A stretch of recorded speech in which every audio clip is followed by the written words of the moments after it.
El mundo está cambiando. Ya se está escribiendo analistas sobre los cambios que hay en el mundo.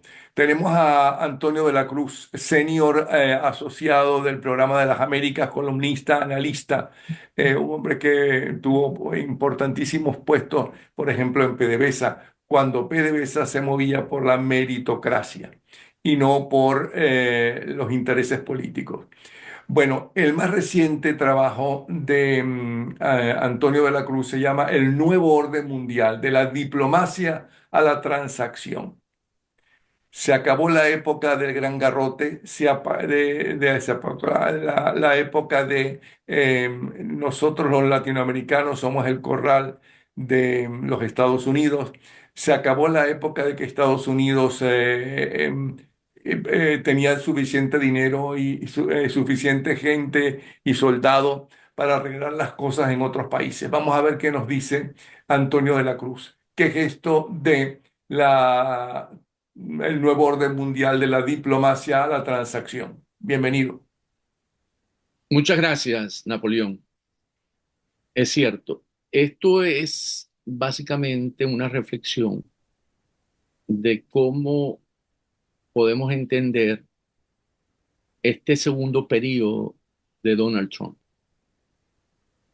Veamos qué ocurre. Han pasado ya ¿Cómo alrededor. se puede entender O sea que ya tú lo entiendes. Te felicito. No, no, ¿cómo se podría? Dije podría, es condicionado. Podría. No, esto falta mucho. Yo creo que ni los propios republicanos, dirigentes republicanos lo entienden. Eh, No, es viéndolo un poquito de qué estamos, cómo está moviéndose ese nuevo orden.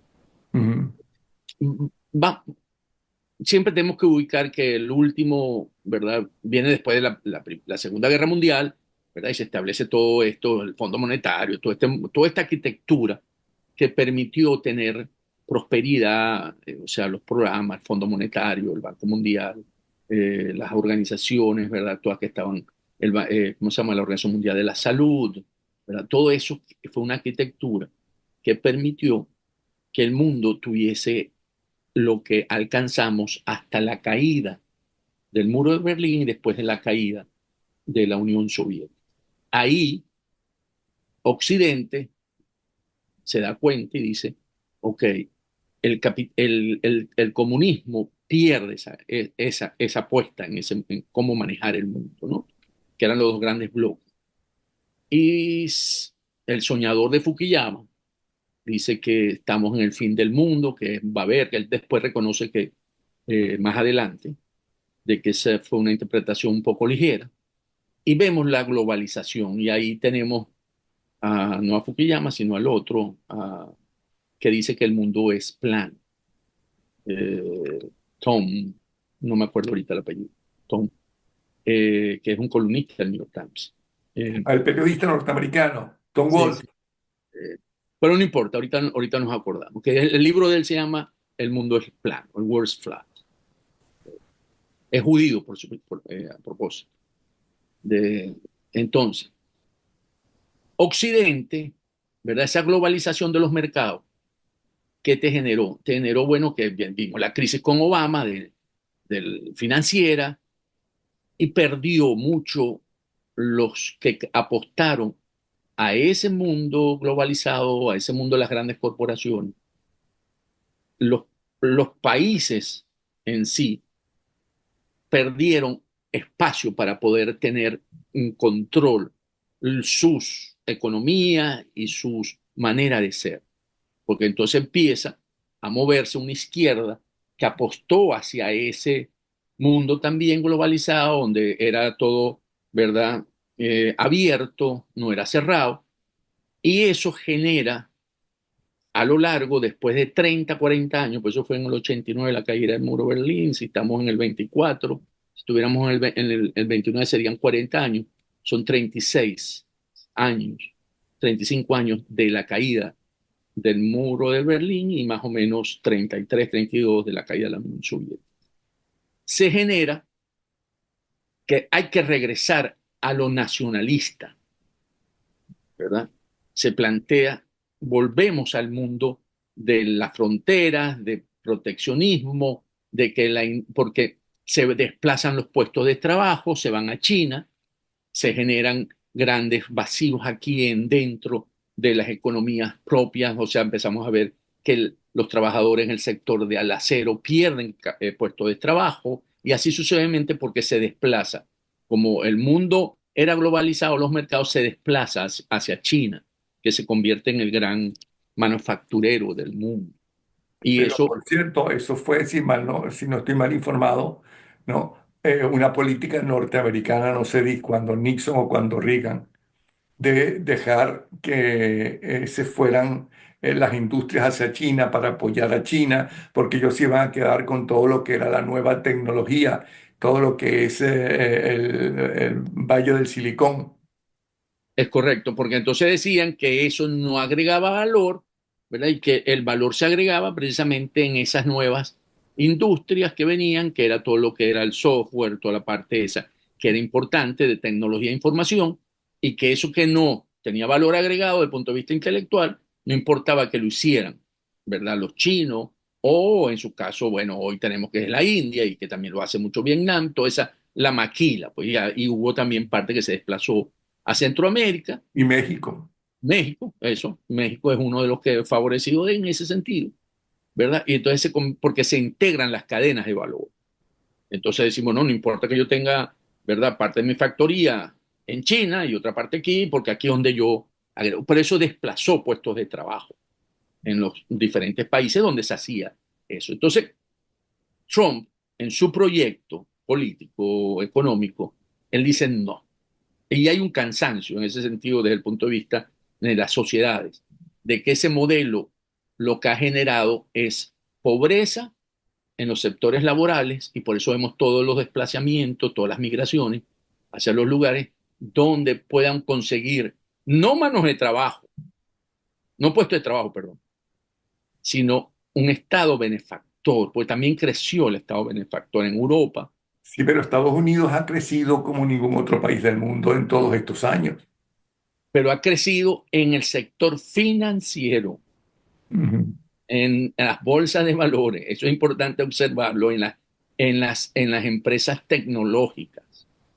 Y Trump el discurso que trae es el discurso, los autos tenemos que hacerlos aquí, nosotros, y por eso vamos a poner tarifas. Si usted quiere hacer negocio, lo digo en el Sí. discurso que dio a Davos, si ustedes quieren tener empresa y ganar, tienen que hacerlo aquí. Pues si no, si están afuera, le voy a poner tarifas para que sean menos competitivos y no puede. Entonces, él vuelve busca traer otra vez la manufactura a Estados Unidos. Y con eso no va a encarecer todos los productos. Por supuesto, porque aquí la mano de obra es mucho más cara. Ah. Entonces viene una situación que va a tener que ver cómo resuelve entre el factor inflación y el factor de que el americano promedio pueda tener ingresos y tenga un trabajo. Y ese es el planteamiento más o menos que tiene Trump también con México y Canadá, que le dijo ya, le voy a poner tarifas.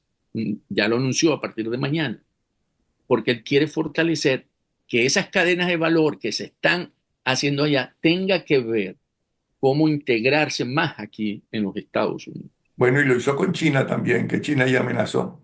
A China le puso el 10, sí, a los mexicanos, a los canadienses y México le está poniendo 20 y a China le está colocando 10. O sea, él va con su proyecto. Entonces, ¿qué ocurre? Que en ese sentido lo que no hay, porque todo lo que sucedió hasta recientemente, como estábamos diciendo, los acuerdos de París, la OMC, la Organización Mundial del Comercio, se respetaban eran los acuerdos que se llegaban multilateralmente. No, ahora el planteamiento es un planteamiento transaccional de cómo yo tengo una relación contigo en la que nosotros podemos tener una transacción, es básicamente un negocio donde podemos obtener un beneficio. Y eso lo empezamos a ver también en ese planteamiento para poder crecer y tener, lo vemos también, no tanto como lo está planteando Trump, pero también en la misma línea por el nacionalismo, lo vemos en China, con todo lo que está relacionado con Taiwán y el mar de China, pues lo vemos en Rusia cuando avanza hacia Ucrania y todo lo que él quiere, lo vemos en Turquía hacia Siria, ¿verdad?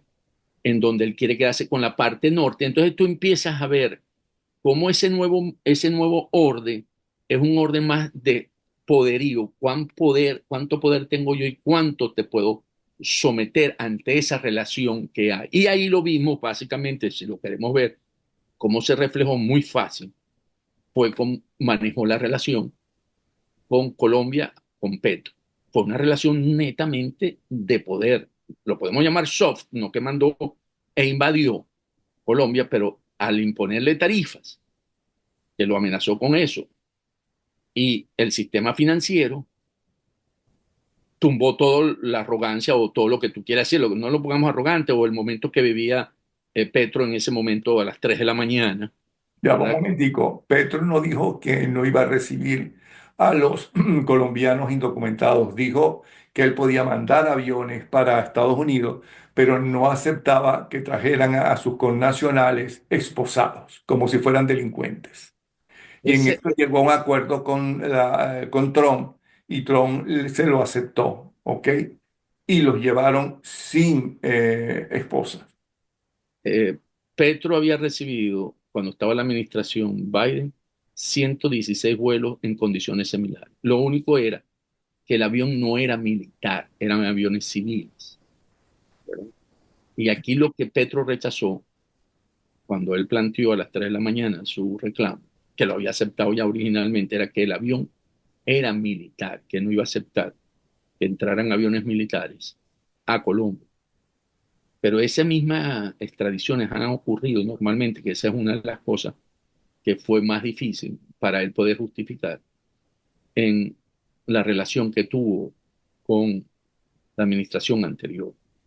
Pero lo que yo quiero resaltar de aquí es cómo Trump aprovecha eso para mostrar lo que estamos hablando, que ahora no va a ser por un tratado que tenemos bilateral, sino de relación de una transacción, como dijimos. ¿Y qué habla de la transacción aquí? Tú me aceptas, los indocumentados o los que aquí se consideraron y consiguieron sin los papeles en regla, porque no son criminales, ¿verdad? Y para la justicia norteamericana están incumpliendo con ellos y por lo tanto consideran que deben de devolverlos a sus países, ¿verdad? Y entonces él, en ese sentido, logra que se los aceptan y él gana, que dice en su narrativa, de que está asegurando la frontera sur y, por supuesto, su gran enemigo, que lo está colocando en todo lo que está ocurriendo en estos primeros momentos, la administración Biden, porque tuvo una política de fronteras abiertas y una política de migración humanitaria, así como hizo ayer o antier, creo que fue, no ayer, antier, con el accidente que hubo aquí en Washington, que le echa la culpa a la Ujú. administración no solamente de Biden, sino de... De Barack Obama. Entonces, eso sí es una cosa interna, eso no tiene nada que ver con el nuevo orden, pero eso marca para que podamos ver que de eso que estamos planteando hoy, de que se pasa de en vez del el líder global al gran negociador, o sea, que es lo que busca Trump, y se va a una diplomacia en la que negociamos, transamos y tenemos que tener una relación. Como él básicamente es un hombre de negocio, no es un estadista, no ve el bien común dentro de las relaciones entre los Por eso estados, que, por eso no importa que él haga ese tipo acuerdos con democracias, como en dictaduras, como en tiranías. no le importa. Para Trump el valor de la democracia y la libertad no es algo que determina su relación con los países, es básicamente es lo transaccional. Y en ese sentido, él va a tener relaciones, como lo acaba de señalar, con estos países que hoy en la perspectiva nuestra de valores no son países o gobiernos con la que se puede tener una relación porque debilita a las democracias y a los países liberales. Entonces yo creo que aquí lo que está planteado, si está 4 años de Trump fortalece su visión en términos por esta vía, en que China y Rusia y otros países van a tener también un desempeño similar. Europa, ante esa amenaza con Trump, va a tener que buscar alianzas con China, ¿verdad? Para poder tener un frente y no depender solamente de Estados Unidos. Entonces yo creo que aquí viene una recomposición en términos de relaciones de poder, donde cada uno va a buscar cómo se protege de los otros, porque como una relación de poder, ¿verdad? Poder cuando digo de poderío, el poderío de los Estados Unidos, el poderío de China, el poderío de Rusia, de Turquía en la zona norte, ¿verdad?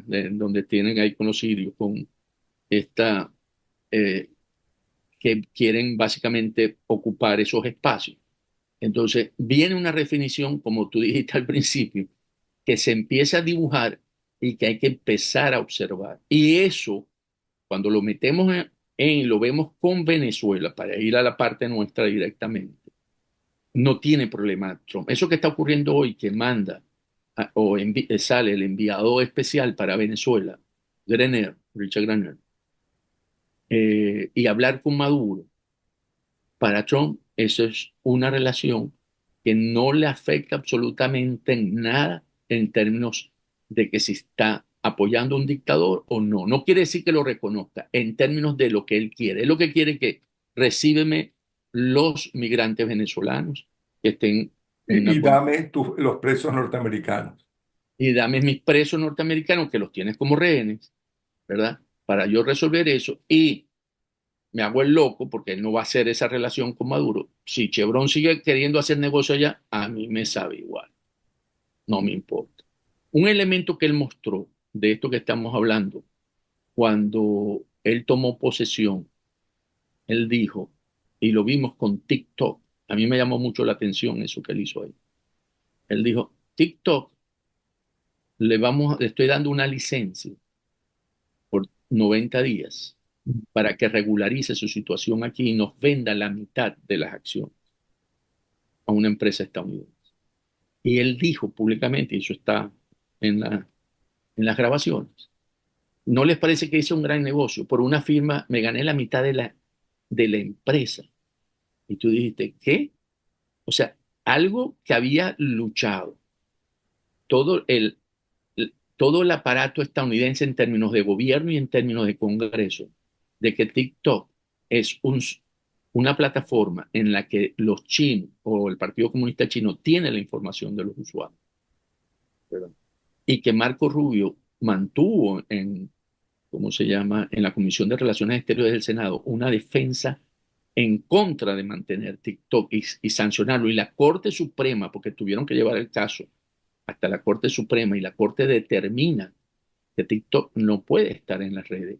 Y Trump le permite porque él se está ganando, no él personalmente, sino los Estados Unidos, una empresa al que haga el negocio, el 50% de esa empresa. Entonces tú dices, bueno, esta es la manera de cómo él va a manejar las relaciones con todos los sectores desde el punto de vista en términos internacionales, en términos regionales, en cualquier relación. Porque si se entiende a Trump así, no puedes enfrentarlos por los paradigmas de después de la Segunda Guerra Mundial, porque Pero no vamos. perdón, entonces lo que quiere decir es que así como la política exterior norteamericana acabó con apoyar a ultranza cuanta dictadura había en América Latina o podía haber en América Latina que tuviera un tofito de izquierda y ponía dictadores de derecha y eso acabó con eso.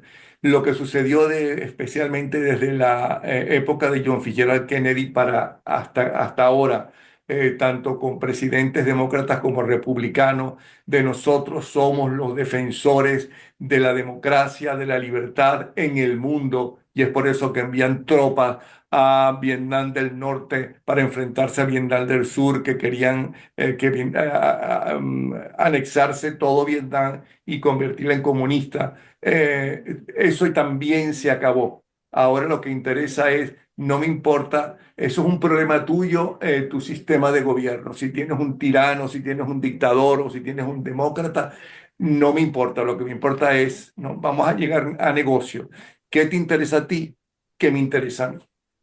Eso es lo que me estás diciendo. Eso es lo que te estoy diciendo. Y eso se alinea con lo que dijo los chinos en su congreso, no sé si fue este o el anterior, del Partido Comunista Chino, creo que fue el de hace 2 años, que ellos tenían la mejor democracia del mundo. O sea, el concepto de la democracia es subjetivo en estas relaciones, porque es mi democracia y yo la manejo de esta manera.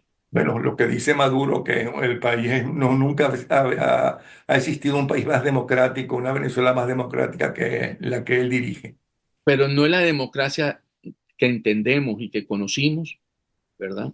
y que En defendía a Estados Unidos desde Kennedy hasta en hoy. el siglo pasado, que como lo señalaste, se defendía con ejército. Claro, en ese momento era porque se enfrentó a la Guerra Fría contra el comunismo, porque el comunismo no sostiene la democracia. Entonces, y era lo que se prevalecía por encima era un valor. El problema es que salimos de los valores a una relación transaccional. Y ahí donde yo creo que es una de las piezas que tenemos que empezar a observar, porque es lo que se está dando con la llegada de Trump a la Casa Blanca.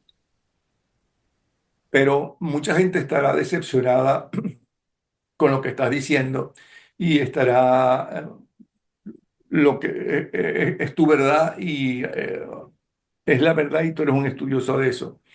Pero si, por ejemplo, y hablando de Venezuela, ¿ok?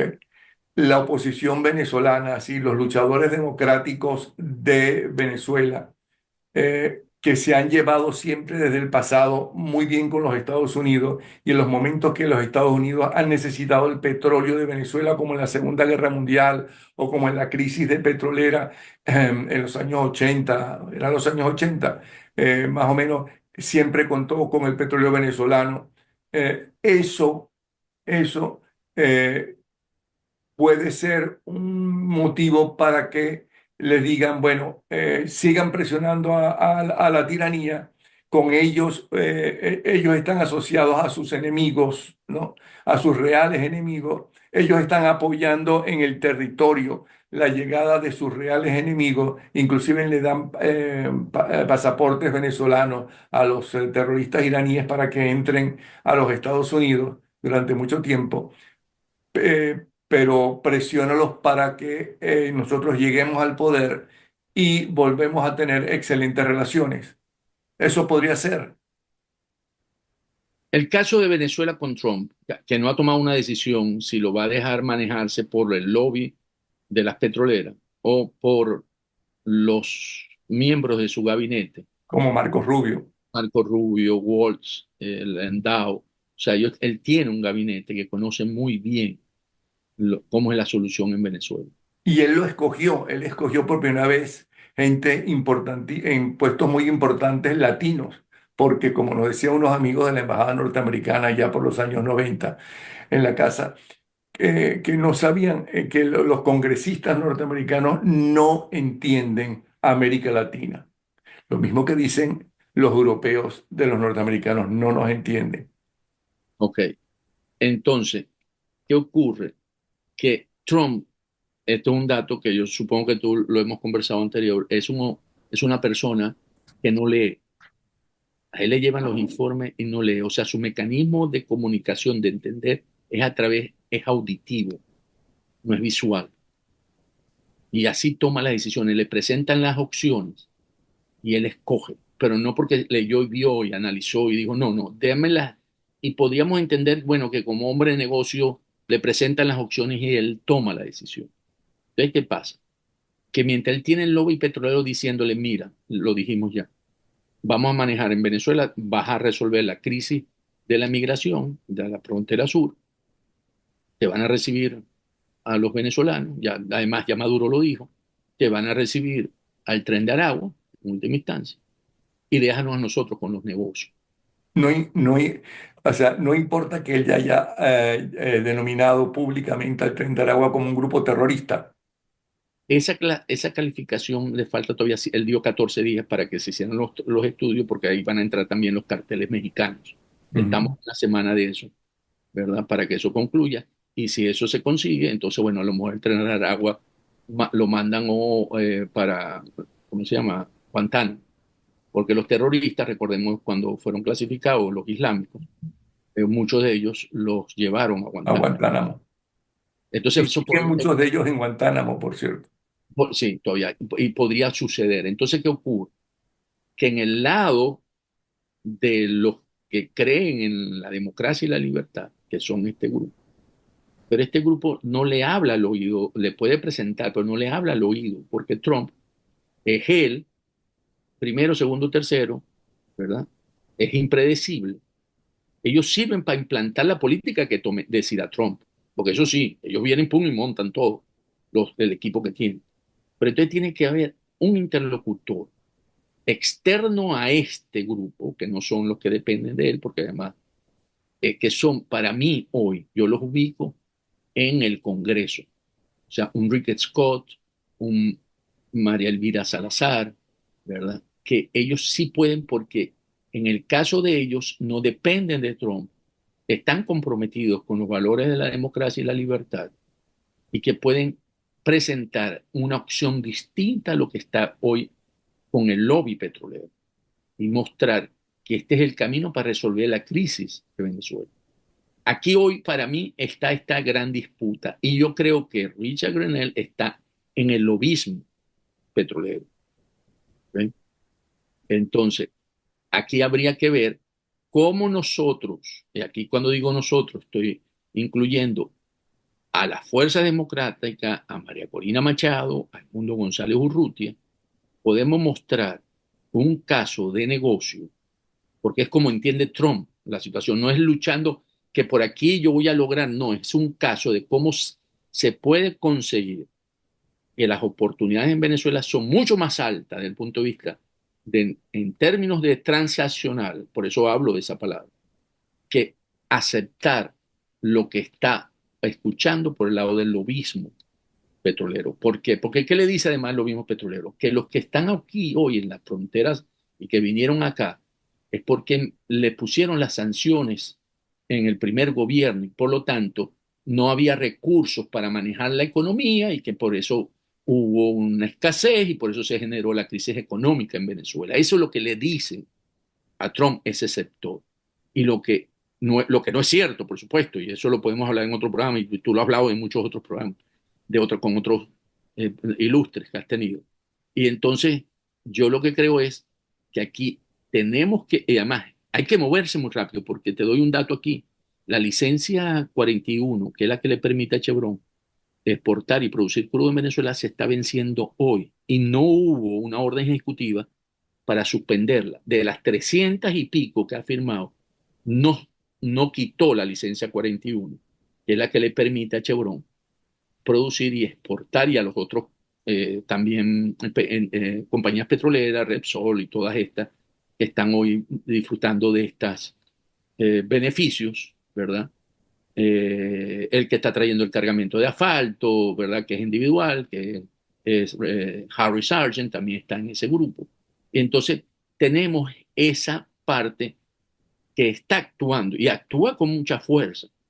Y entonces yo creo que aquí lo que hay que focalizarse y decir, montemos esto y tener reuniones porque si bien es cierto, María Corina Machado y Edmundo González Urrutia, cuando estuvo aquí en Washington, tuvo esas reuniones, pero hay que focalizarse en los que pueden influenciar o conversar, no influenciar porque la decisión va a tomar, conversar con Trump y ellos para mí hoy están, como te digo, en la parte del Congreso. Y yo metería, porque sé que defiende la causa venezolana, a Elon Musk. Elon Musk es un aliado de la democracia en Venezuela. Entonces, porque ese es otro que le puede conversar y mostrar que en Venezuela la mejor solución es que Maduro salga de poder y que es el presidente electo y se asuma como manda la Constitución después del 28 de julio y que se restaure la democracia en Venezuela. Y creo que si no lo logramos, si el lobby petrolero logra convencer a Trump, vamos a tener lo que tú acabas de decir, que en Venezuela no va a importar que esté Maduro, porque además le dicen, eso es un problema de los venezolanos, que ellos tienen que ver cómo sale, y que es una situación que ellos verán cómo lo resuelven. Entonces yo creo Pero es que que más grave todavía. ¿Ok? Lo que está pasando con eh, el dinero que aporta Estados Unidos a la Organización del Tratado del Atlántico, justamente para frenar a los intereses rusos desde la época de la Unión Soviética. Él ya amenazó con que si no suben ellos sus cuotas y rebajan la norteamericana, pues sencillamente es capaz hasta de irse. Y ese es un peligro mucho mayor para Occidente que el hecho de que en Venezuela hay una narcotiranía, que ya es un peligro también. totalmente de acuerdo, eso lo hablamos cuando estábamos diciendo que con las relaciones multilaterales, y ahí entra la OTAN, menos mal que lo sé, no, y se retiró de la Organización Mundial de la Salud, que es un rol importantísimo Y en del términos ambiente. de las pandemias, ¿verdad? O sea, él pone realmente a la arquitectura que había desde el punto de vista de lo que el mundo y la humanidad es, ¿verdad? En riesgo por esta visión en la que está llevando a que es una relación de que tú subes al 5% del PIB y yo también participo. Si no, no va a haber negocio, entonces la amenaza de Rusia aumenta porque quiere conquistar todo lo que era el imperio ruso, llevar las Bueno, fronteras pero allí. es que los países de la Europa occidental ya están reforzando sus fronteras con Rusia. O sea, ellos temen, ya temen y se están preparando para un enfrentamiento. Es correcto. Entonces, y buscando también acuerdos con China, porque entonces empiezan a ver a China como una posibilidad de alianza en este mundo de que están repartiéndose, lo vamos a suponer, como los grandes imperios de lo que era siglos atrás. Entonces tengo que entender, y se nos acaba el tiempo, tengo que entender que se acabó esa diplomacia tradicional que a veces resultó y a veces no resultó, ¿ok?